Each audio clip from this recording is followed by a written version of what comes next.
Hello student, लेखपाल की आगामी परीक्षा को देखते हुए हम लोग इसका प्रैक्टिस सेट लेके आए हुए हैं और इस प्रैक्टिस सेट को हम ट्रिक के माध्यम से 60 ट्रिक के माध्यम से देखेंगे। और इसी लेखपाल प्रैक्टिस सेट का पहला क्वेश्चन जो हमारा एलसीएम एचसीएफ से रिलेटेड है, तो आप ट्रिक के माध्यम से देखें।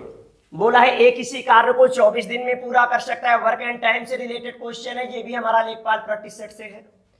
ए किसी काम को 24 दिन में करता है, बी उसे 9 दिनों में पूरा करता है और सी उस काम को 12 दिनों में पूरा करता है। तो आपको पता है कि जो हम लोग एलसीएम लेते हैं तो एलसीएम टोटल वर्क को रिप्रेजेंट करता है। तो बताइए भाई 24, 9, 12 का एलसीएम क्या हो जाएगा? मुझको लग रहा है इसका एलसीएम हो जाएगा 72।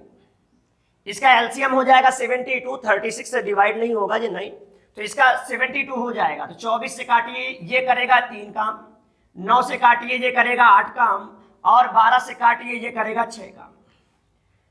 अब ये इतना काम हो गया। इसके बाद बोला है कि बी और सी मिलकर 3 दिन तक काम करते हैं। ये पता चला कि बी एक दिन में 8 काम करेगा और सी एक दिन में 6 काम करेगा, तो मिल कितना करेंगे? 8, 6, 14। तो अगर एक दिन में ये 14 काम करेंगे तो इन्होंने कितने दिन मिलकर काम किया है? 3 दिन। तो 3 दिन में हो जाएगा 14 से 42, तो 42 काम हो गया। 72 में 42 काम आप लेस कर दीजिए, रिमेनिंग वर्क आपका 30 बचेगा। तो जब रिमेनिंग वर्क 30 बचेगा, इसके बाद में शेष काम को किसने किया है? अब इन दोनों लोगों ने काम को छोड़ दिया है। शेष काम को किसने किया है? ए ने। और शेष रिमेनिंग वर्क हमारे पास 30 बचा है। तो भैया रिमेनिंग वर्क 30 बचा है और एक दिन में 3 काम करता है, तो रिमेनिंग वर्क को ए कितने दिन में कर देगा? 10 दिन में कर देगा और ये हमारा आंसर बन जाएगा। ए रिमेनिंग वर्क को कितने दिन में करेगा? 10 डेज में करेगा। ये हमारा आंसर हो जाएगा। और हम देखते हैं इसी प्रकार नेक्स्ट क्वेश्चन। अगला क्वेश्चन हमारा जो प्रैक्टिस सेट से है, प्रॉफिट एंड लॉस से। आपको स्टूडेंट ये पता होना चाहिए, प्रॉफिट परसेंटेज या लॉस परसेंट हमेशा सीपी से निकालते हैं हम लोग। और इसी बात से हम देखते हैं, इसमें बोला ये गया है, स्क्रीन पे आप क्वेश्चन देख सकते हैं कि 30 खिलौने का लागत मूल्य का मतलब खरीद मूल्य 40 खिलौने के बिक्री मूल्य के बराबर है। तो लाभ या हानि प्रतिशत बताइए। क्या बोला है भाई? 30 खिलौने का क्रय मूल्य मतलब कॉस्ट प्राइस या लागत मूल्य या खरीद मूल्य 40 खिलौने के बिक्री मूल्य अर्थात उनके सेलिंग प्राइस के बराबर है, मतलब उनके बिक्री मूल्य सेलिंग प्राइस के बराबर है। तो आप यहाँ पे स्टूडेंट रेशियो बना ले सीपी अपॉन एसपी का। बड़ा सिंपल सा क्वेश्चन है। तो ये हो जाएगा 40/30, इधर इंटू में है डिवाइड में चला जाएगा, 0 से 0 कट जाएगा। तो रेशियो क्या बन जाएगा? 4/3। यहां से पता चला कि सीपी के सामने 4 है तो मैंने खरीदा कितने में था? 4 में। और एसपी के सामने 3 है तो मैंने बेचा कितने में है? 3 में। अब कोई चीज 4 की खरीद के अगर हम 3 में बेचेंगे तो हमें लॉस कितने का होगा? हमें लॉस होगा 1 का। और जो प्रॉफिट परसेंट या लॉस परसेंट निकालते हैं वो किससे निकालते हैं? सीपी से। तो यहाँ पे भैया हमारा 1 का लॉस हुआ, सीपी कितने में? 4 में इंटू 100 करेंगे तो स्टूडेंट इसका आंसर क्या आ जाएगा? 25%। अर्थात मुझे कितने परसेंट का लॉस होगा? हमें 25% का लॉस होगा। तो आपकी स्क्रीन में शो हो रहा होगा डी ऑप्शन, इसमें 25% का क्या होगा? लॉस होगा। तो इसका आंसर जी आ जाएगा जो आपका डी ऑप्शन दिख रहा है। हाँ भाई, नेक्स्ट क्वेश्चन हमारा एसआई से, साधारण ब्याज से। स्टूडेंट आपको पता होना चाहिए साधारण ब्याज में कभी ब्याज के ऊपर ब्याज नहीं दिया जाता। तो इसी बात से हम लोग देखते हैं ब्याज के ऊपर जब हम ब्याज नहीं देते तो यहाँ पे हमसे बोला गया हमारा जो मूलधन है P बराबर 400 रुपए। P बराबर हमारा 400 रुपए है और यहाँ पे 4 वर्षों की बात है, 4 वर्षों की बात है। और 4 वर्षों में जो अमाउंट है, अमाउंट को मिश्रधन बोला जाता है, वो कितना हो जाता है? 480। यहाँ पे 400 रुपए का मूलधन 4 सालों में 480 हो जाता है। और इन लोगों ने बताया है कि अगर दर को हम 2% बढ़ा दें, पहले की दर नहीं मालूम, कहते हैं हम दर को 2% बढ़ा दें। तो अगर ये बताइए अगर दर को 2% बढ़ा देंगे तो बताइए मिलने वाला अमाउंट कितना हो जाएगा? तो अब स्टूडेंट एक बात हमें बताइएगा, कौन सी रेट आप इंटरेस्ट दिए जो 4 साल में इतने रुपए कर दिया, मतलब 80 का ब्याज दे दिया है। तो हमें दर निकालने की जरूरत नहीं। अगर हम 2% हर साल बढ़ा देंगे तो 4 साल में कितना बढ़ जाएगा? 4 दूनी 8%। तो हमें यहाँ से 8% एक्स्ट्रा ब्याज मिलेगा। तो 400 का 8% क्या होता है? 32। और 32 जो एक्स्ट्रा ब्याज होगा इसमें जोड़ देंगे तो हो जाएगा आपका 512 रुपए। अर्थात जो अमाउंट इतना हुआ था वो बढ़ के कितना हो जाएगा? 512। और स्क्रीन पे सी नंबर ऑप्शन आ रहा है। अगर दर हमारी 2% बढ़ेगी तो 4 साल में 8% बढ़ जाएगी और 400 का 8% 32 बढ़ जाएगी तो हमारा नया अमाउंट 32 बढ़ के कितना हो जाएगा? 512। अगला क्वेश्चन हमारा स्पीड एंड टाइम से रिलेटेड है। स्टूडेंट आपको पता होना चाहिए, थोड़ा सा मैं जानकारी दे दूं कि आपको पता होना चाहिए स्पीड इज इक्वल टू होता है distance upon time. Speed is equal to होता है डिस्टेंस अपॉन टाइम। अगर किसी व्यक्ति की चाल बढ़ेगी तो दूरी बढ़ जाएगी अगर समय कांस्टेंट है, और दूरी अगर कांस्टेंट है तो चाल बढ़ेगी तो समय घट जाएगा, और चाल घटेगी तो समय बढ़ जाएगा। अर्थात जो चाल होती है वो समय की क्या होती है, व्युत्क्रम होती है। स्पीड को हम दोगुना करेंगे तो उसी जर्नी में हमारा समय क्या हो जाएगा, आधा, और स्पीड को हम आधा करेंगे तो उसी जर्नी में हमारा समय क्या हो जाएगा, दोगुना। और इसी का यूज करते हुए हम एक लाइन में आपको जवाब देते हैं। देखिए इधर से बोला गया, स्क्रीन पे आप क्वेश्चन एक बार रीड कर ले। बोला ये गया है, एक कार 80 किलोमीटर पर घंटे की चाल से किसी जर्नी को 10 घंटे में कवर कर सकती थी। देखिए आराम से, यहाँ पे 10 घंटे में जर्नी कवर हो सकती थी जब हमारी चाल क्या थी, 80 किलोमीटर पर आवर। आप कहते हैं वो जर्नी हमें 4 घंटे में कवर करनी है, तो यहाँ पे पहले 10 घंटे में होती थी जब हमारी स्पीड क्या थी, 80 किलोमीटर पर आवर। अब हमें 4 आवर में कवर करनी है, तो बताइए टाइम का रेशियो क्या बन जाएगा, 2 से डिवाइड करिए तो 5 और 2। अगर टाइम का रेशियो ये हो जाएगा तो इसका रिवर्स रेशियो स्पीड का होता है, ये बात हमने यहाँ से बताई है। तो ये क्या हो जाएगा, 2 5। और शुरुआत में यहाँ पे स्पीड दी है 2 बराबर 80 किलोमीटर पर आवर, तो 2 से काटेंगे 80 तो 1 रेशियो बराबर 40 किलोमीटर पर आवर, तो 5 रेशियो बराबर हो जाएगा 200 किलोमीटर पर आवर। अर्थात हमारी नई चाल क्या हो जाएगी, 200 किलोमीटर पर घंटा। एक बार और सुने, जो 10 घंटे में कवर करते थे तो हमारी चाल थी 80 किलोमीटर पर आवर, और वही जर्नी हमें 4 घंटे में कवर करनी है, तो हमारा समय हो गया 5 से 2, तो चाल हो जाएगी 2 से 5, और 2 रेशियो बराबर 80, तो 5 रेशियो बराबर 200 किलोमीटर पर घंटा। तो स्टूडेंट इसमें हमसे ये नहीं पूछा गया तो कार को अपनी स्पीड और कितनी बढ़ानी होगी, तो पहले 80 थी और 80 को 200 करना है, तो 80 को अगर 200 करना है तो कितना बढ़ाना पड़ेगा, 120। अगर पूछा जाए और कितनी बढ़ानी पड़ी जाएगी तो 120। 80 थी और 200 करना है तो कितना बढ़ाना पड़ेगा, 120। अर्थात कितनी चाल बढ़ानी पड़ेगी, 120 किलोमीटर पर आवर। ये इसका आंसर हो जाएगा। हाँ भाई, नेक्स्ट क्वेश्चन हम लोग देखेंगे स्टूडेंट। अगला क्वेश्चन हमारा एलसीएम एचसीएफ से रिलेटेड है, और इसमें बोला है कि 5 अंकों की छोटी सी छोटी संख्या जो 12, 15 और 18 से विभाजित हो जाए। तो 12, 15 और 18 से विभाजित हो जाए, तो 12, 15, 18। आपको स्टूडेंट एक बात पता होनी चाहिए, जो संख्याओं से विभाजित होता है वो लासा कहलाता है, और जो संख्याओं को डिवाइड करता है वो मासा कहलाता है। तो हमसे कहता है इन संख्याओं से डिवाइड हो जाए, तो मतलब इनकी लासा से डिवाइड हो जाए, इनके एलसीएम से डिवाइड हो जाए, तो हम इनका एलसीएम निकालेंगे। 12, 15 और 18 का एलसीएम हो जाएगा 180। इनका एलसीएम हो जाएगा 180। एक बार निकाल के हम चेक कर लेते हैं, 180 इससे कट जाएगा, 12 से भी 15, हाँ 180 इसका एलसीएम हो जाएगा। जब इसका एलसीएम 180 हो जाएगा, जो इन संख्याओं से कटेगा तो वो लासा से भी कटेगा, क्योंकि लासा दी गई संख्याओं से कट जाता है। अब भाई इनकी अलग अलग बात ना करके हम लासा से बात करेंगे, क्योंकि लासा जो होता है सभी संख्याओं की सामूहिक मल्टीपल की बात करता है। अब कहता है इनसे कट जाए कौन सी संख्या, 5 अंकों की छोटी सी छोटी संख्या। तो 5 अंकों की छोटी सी छोटी संख्या क्या होती है भाई, 5 अंकों की छोटी सी छोटी संख्या आपकी 10,000 होगी, और इसको 180 से आप डिवाइड करिए, फिर आपको और आगे नियम बताते हैं। 180 से डिवाइड करेंगे 5 बार जाएगा, 900 हो जाएगा, और 900 के बाद आप इसको लेस करिए, 001, फिर आएगा तो फिर जाएगा 5 बार, फिर हो जाएगा 900, और कितना बचेगा 100।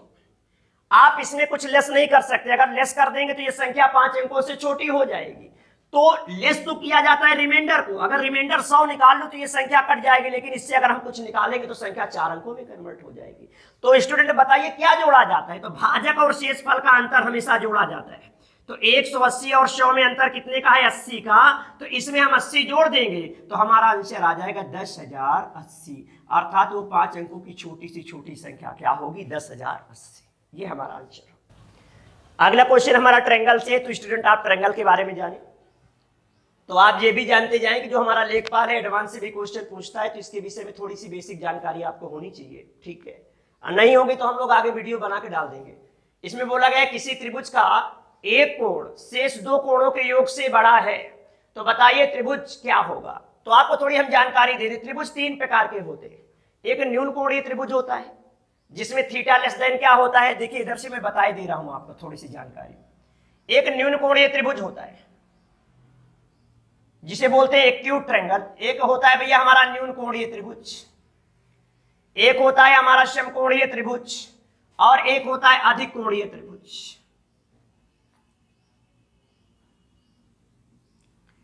इसमें क्या होता है, ये हमारा न्यून कोणीय त्रिभुज होता है, न्यून कोणीय त्रिभुज। दूसरा हमारा होता है समकोणीय त्रिभुज, और अगला होता है अधिक कोणीय त्रिभुज। अब देखा जाए तो जो हमारा न्यून एक्यूट ट्रायंगल जो होता है, एक्यूट ट्रायंगल न्यून कोणीय त्रिभुज होता है, उसमें थीटा जो होता है लेस देन 90 होता है। समकोणीय त्रिभुज होता है उसमें थीटा इक्वल 90 होता है, और यहाँ पे जो हमारा अधिक कोणीय त्रिभुज होता है उसमें थीटा ग्रेटर देन 90 होता है। इसी में हम आपको जानकारी देके समझा देंगे। 3 प्रकार के त्रिभुज होते हैं, तो इसमें आपकी क्या प्रॉपर्टी पूछी गई है? किसी त्रिभुज के 2 कोणों का योग किसी त्रिभुज का एक कोण शेष 2 कोणों के योग से बड़ा है। तो अगर हम बोलते हैं 3 प्रकार के, यहाँ पे 3 प्रकार के हैं, अगर हमारा 90 होगा तो 90 के बराबर होगा, तो इन दोनों का योग भी 90 होना चाहिए, क्योंकि इस त्रिभुज के तीनों एंगल का सम 180 होता है। तो अगर एक एंगल शेष 2 एंगल के योग के बराबर हो जाए, इनके योग के बराबर हो जाए, तो वो क्या बनेगा? त्रिभुज क्या बनेगा? समकोणीय। अगर 2 एंगल का सम एक एंगल के बराबर हो जाए, 2 एंगल का सम एक एंगल के बराबर हो जाए, तो आपका समकोणीय होगा। अगर इन 2 एंगल का सम, मान लेते हैं x और y है, इन 2 एंगल का सम अगर हमारा क्या हो जाए 90 से बड़ा हो जाए, तो हमारा कौन सा हो जाएगा? अधिक कोणीय। और अगर इन 2 एंगल का सम 90 से छोटा हो जाए, तो हमारा क्या होगा? न्यून कोणीय। तो स्टूडेंट इसमें पूछा है कि योग जो है वो बड़ा है, 2 एंगल का सम तीसरे एंगल से बड़ा है, तो अगर बड़ा होगा तो हमारा आंसर क्या आना चाहिए? अधिक कोणीय। बराबर है तो क्या आना चाहिए? समकोणीय। अगर 2 एंगल के सम से तीसरा एंगल आपका बड़ा हो जाए, तो आंसर क्या आएगा? न्यून कोणीय। तो इसका आंसर स्टूडेंट क्या आएगा? अधिक कोणीय आएगा। क्वेश्चन नंबर अगले में देखिए, ये भी हमारा ट्रायंगल से है, और राइट ट्रायंगल की बात इसमें मुझको नजर आ रही है। किसी त्रिभुज के 2 कोण का अनुपात 4:5 है। अभी अभी बताइए जस्ट पीछे वाले क्वेश्चन पे, उसी से रिलेटेड क्वेश्चन है। 2 का रेशियो दिया है 4:5, बोला है कि 2 का अनुपात 4:5 है। इन कोणों का योग तीसरे के बराबर है। इन 2 कोण का योग तीसरे के बराबर, मैंने अभी बताया था कि 2 कोणों का योग अगर तीसरे के बराबर हो तो राइट ट्रायंगल बनेगा। अभी स्टूडेंट ये बात बताई थी। इन्होंने बोला है कि ये अनुपात 4:5 का है, और तीसरे एंगल का मान इन दोनों रेशियो के इक्वल है। तो ये 4 और 5 है, तो ये क्या हो जाएगा? 9। तो बताना है तीसरे एंगल का मान बताइए। तो क्या स्टूडेंट आपको पता नहीं कि एंगल का, तीनों एंगल का जो सम होता है वो हमेशा क्या होता है? 180 होता है। तो आप जोड़िए, रेशियो का सम बताइए कितना हो जाएगा? 5 4 9 9 18, 18 रेशियो बराबर 180 डिग्री। तो एक रेशियो बराबर हो जाएगा 10 डिग्री, तो तीसरा हो जाएगा 9 रेशियो बराबर 90 डिग्री। अर्थात वो कौन सा होगा? वो 90 डिग्री का होगा। तीसरा एंगल जो होगा वो 90 डिग्री का। अगला क्वेश्चन हमारा 2D से है और रोम्बस से है, जिसे आप समचतुर्भुज बोलते हैं। तो पहले थोड़ी सी प्रॉपर्टी आप जान ले समचतुर्भुज की, एक लाइन में हम सॉल्व कर देंगे, ठीक है? तो उबे ना प्रॉपर्टी भी देखते जाए। जो हमारा रोम्बस होता है वो स्क्वायर की तरह होता है, लेकिन इसमें बस बात ये भिन्न होती है कि ये स्क्वायर की तरह होता है, लेकिन इसके डायगोनल बराबर नहीं होते। अगर इसके डायगोनल को बराबर कर दिया जाए तो यही स्क्वायर है। इसी बात से रोम्बस और स्क्वायर में भिन्नता है, ये भी जानिए आप। इसकी सभी साइडें इक्वल होती हैं, ए मान लिया जाए, लेकिन इसके डायगोनल छोटे बड़े होते हैं। एक डायगोनल को D1 माना जाता है और दूसरे को D2 माना नहीं जाता। ये आपकी मर्जी, x1 x2 मानिए, आपकी मर्जी। लेकिन इसके डायगोनल कभी बराबर नहीं होते, लेकिन डायगोनल हमेशा 90 डिग्री पर इंटरसेक्ट करते हैं। अगर इसके डायगोनल को इक्वल कर दिया जाए तो यही समचतुर्भुज आपका स्क्वायर कहलाता है, ये भी आप जानिए। तो इसका जो एरिया होता है, तो एरिया से रिलेटेड क्वेश्चन है, तो पहले आप नोट कर लेंगे कॉपी पे। इसका जो एरिया होता है, तो एरिया होता है 1/2 D1 × D2। इसका एरिया होता है 1/2 D1 × D2, जो रोम्बस का हमारा एरिया होता है। 1/2 D1 × D2 अर्थात 1/2 पहला विकर्ण इंटू दूसरा विकर्ण। तो इसमें देखिए पहला विकर्ण आपका कितना दिया है? पहला विकर्ण आपका दिया है 1/2, पहला विकर्ण आपका दिया है 24, और दूसरा विकर्ण आपका दिया है 10।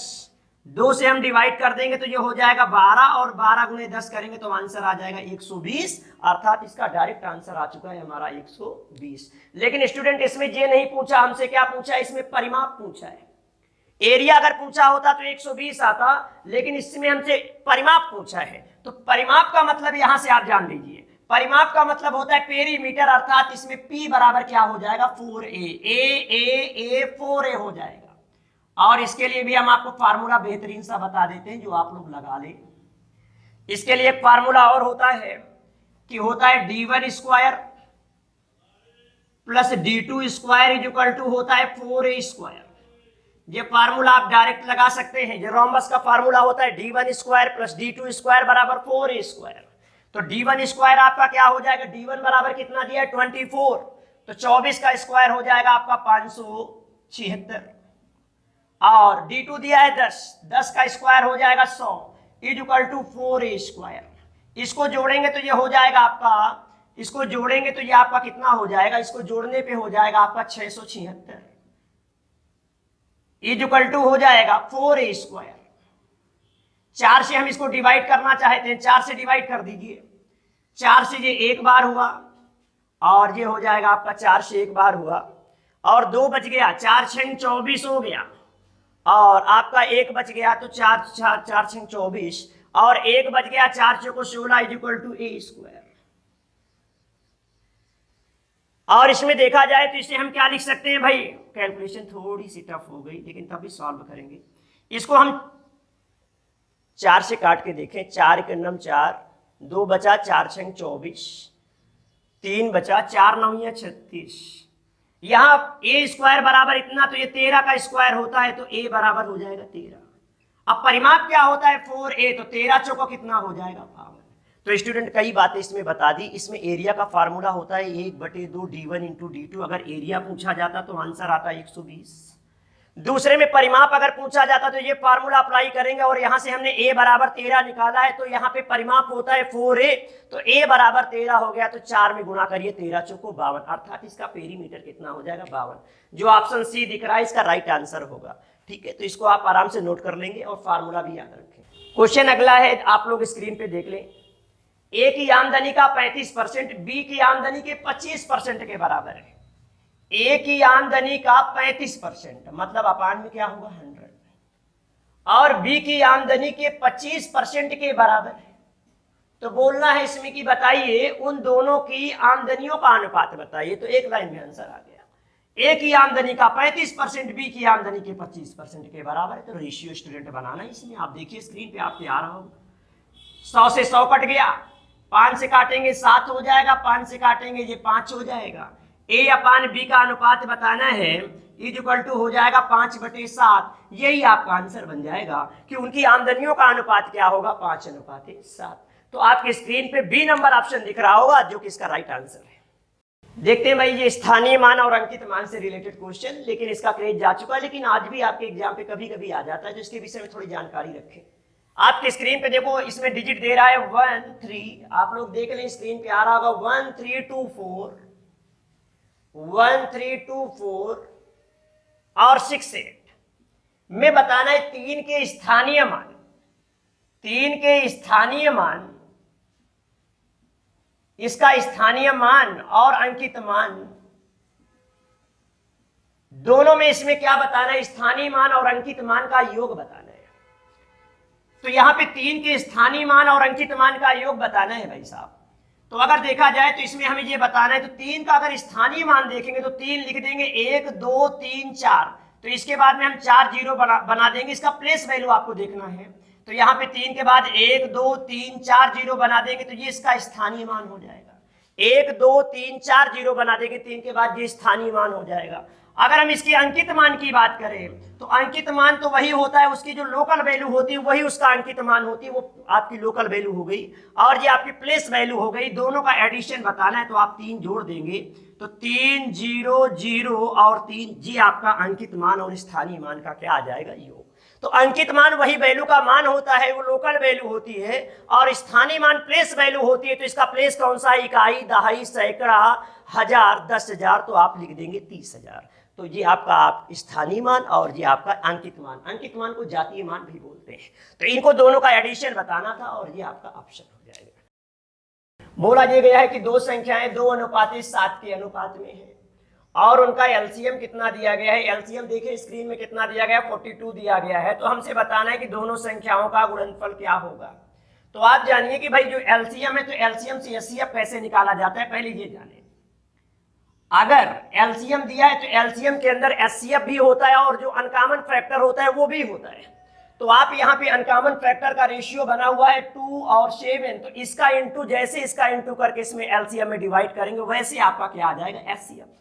तो यहाँ 7×2 अनकॉमन का रेशियो बनता है, क्योंकि जो कॉमन होता है वो एचसीएफ इसके अंदर भी होता है। तो अनकॉमन से डिवाइड कर दीजिए, 7 दूनी 14 से 42 को डिवाइड करिए, 14 से 42 को डिवाइड कर देंगे तो 3 बार डिवाइड हो जाएगा, तो इसका एचसीएफ कितना आ जाएगा, 3। जब एचसीएफ आ जाएगा 3, तो एक बात और जान लीजिए, परमानेंट कभी नहीं बदलेगा। अगर यहाँ पे एचसीएफ आपका 3 है और यहाँ पे रेशियो आपका 2:7 का बन रहा है, तो किसी भी अनुपात में अगर उसके एचसीएफ से इंटू कर दिया जाए तो हमेशा ओरिजिनल नंबर मिलेंगी। तो पहली संख्या आपकी हो जाएगी 6 और दूसरी संख्या हो जाएगी 7 त्रिका 21। तो बोला जाए बड़ी संख्या बताइए तो 21 हो जाएगी और छोटी संख्या बताइए तो 6 हो जाएगी। इनका योग तो जोड़ दीजिए, लेकिन हमसे इनका गुणनफल पूछा है तो दोनों में गुणा कर दीजिए। 21 छक्का 126, अर्थात दोनों संख्याओं का गुणनफल क्या होगा? 126। तो इस तरह से इसका आंसर आ जाएगा। ठीक है, तो ये स्टूडेंट, अगर हमारा वीडियो आपको अच्छा लगा हो तो इसे लाइक करिए, सब्सक्राइब करिए और कमेंट करिए। जो भी आपको असुविधा हो तो कमेंट के माध्यम से बताइए। धन्यवाद।